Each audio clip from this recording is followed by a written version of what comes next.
በኤሌክትሪክ ገመድ ተይዞ ከዛፍ ጋር ይጣበቃል። ከዛም ሮላንድ የተባለ ሰው ቴሌፖርት የሚያደርጉ ሰዎች ሊኖሩ አይገባም ብሎ ይወጋዋል። ከዛም ሮላንድ ስልክ ይደወልለትና ባንክ ስለዘረፈው ሰው መረጃ እንዳገኙ ይነግሩታል። ከዚያም ዴቪድ ወደ ቤቱ ይመለሳል።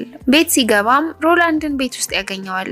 ከዛም ዴቪድ ግራ ተጋብቶ ፖሊስ ካሉም ከቤት ይውጣ ይለዋል። ሮላንድ ግን በኤሌክትሪክ ሾክ ያደርገዋል። ዴቪድ ቴሌፖርት ለማድረግ ቢሞክርም ግን ከተወሰነ ሜትር በላይ መሄድ አልቻለም። ሮላንድ ይሄ ሁሉ ኤሌክትሪክ ሲቲ በሰውነት ውስጥ እያለፈ ስለሆነ ሐሳብን ሰብስበ ቴሌፖርት ማድረግ አልችልም ብሎ ገመዱን ከመሬት ጋር ያጣብቀዋል። ከዛም ዴቪድ ድብቅ ወደ ሆነ ቁልፉ ዘሎ ይገባል። ከዛም ኬብሉን ይቆራርጠውና ድሮ ይኖርበት ወደ ነበረው ቤት ሳያስበው ቴሌፖርት ያደርጋል። አባቱ የዴቪድ የድሮ ክፍል ድምጽ ሲሰማ ሮጦ ሄዶ እባክህ አትሂድ ይለዋል። ብዙ ሰው እብድ ነህ እያለኝ ነው ይለዋል።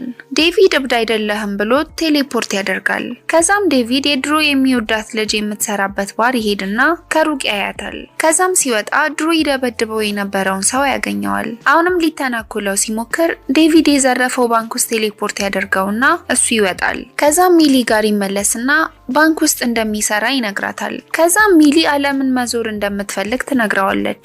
ከዛም ዴቪድ ሮም እንሂድ ይላታል። እሷም ትስማማለች። ግሪፍን ግን እየተከታተላቸው ነበር። ከዛም ወደ ሮም ይሄዳሉ። ሮልን ባንክ ውስጥ የተገኘውን ዴቪድ ቴሌፖርት ያደረገውን CIA ነኝ ብሎ ስለ ዴቪድ ብዙ ነገር ይጠይቀዋል። ዴቪድ እና ሚሊ ብዙ ነገር ማውራት ይጀምራሉ። ከዛም አብረው ያድራሉ። ከዛም ከሚሊ ጋር ሙዚየም ለመጎብኘት ይሄዳሉ።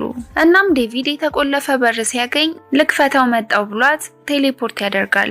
ከጀርባ ሊከፍተው ሲል ግሪፍን ባትከፍተው ነው የሚሻለህ ይለዋል። ግሪፍን እንደ ዴቪድ ቴሌፖርት ማድረግ እንደሚችል ያሳየዋል። ከዛም ፓላድንስ የተባሉ ሰዎች ሊገሏቸው እንደሚፈልጉና ወደ እሱ ለመድረስ እሷን እንደሚጎዷት ይነግረዋል። ከዛም ሁለት ፓላድንሶች ይመጣሉ። ከዛም ግሪፍን አንዱን ይደበድበዋል።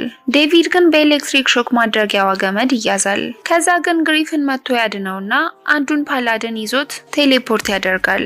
ዴቪድ ይከተለዋል። ከዚያም ዴቪድ ወደ ሚሊ ይመለስና በጣም ደንግጦ ይዟት ይወጣል። ከዛ ግን ፖሊሶች ያልተፈቀደ ቦታ ነበራችሁ ብለው ያስሩታል። ከዛም ውስጥ እየጠበቀ ያለ አንድ ሴት ትመጣለች። ዞር ብሎ ሲያያትም እናቱ ናት። እሷም 30 ሰከንድ ነው ያለ አምልጥ ብላ ፓስፖርቱን ትሰጠዋለች። ከዛም ዴቪድ እና ሚሊ ኤርፖርት ይሄዳሉ። አብሯት እንደማይመጣ ሲነግራት በጣም ትናደድና ይጣላሉ። ሮላንድ ወደ ዴቪድ አባት ቤት ይሄዳል። ከዛም ስለ ዴቪድ ጥያቄዎች ይጠይቀዋል። ስለ እናቱም ይጠይቀዋል። ፎቶዋን ካየ በኋላ የዴቪድ አባት ሮላንድን ከቤት ውጣ ይለዋል። ሮላንድ ግን አልወጣም ይለዋል። ዴቪድ ግሪፍን ጋር ይሄዳል። ከዚያም ለምንድነው ፓላድን የሚገሉን ይለዋል። እሱም በጣም ሃይማኖተኞች እንደሆኑና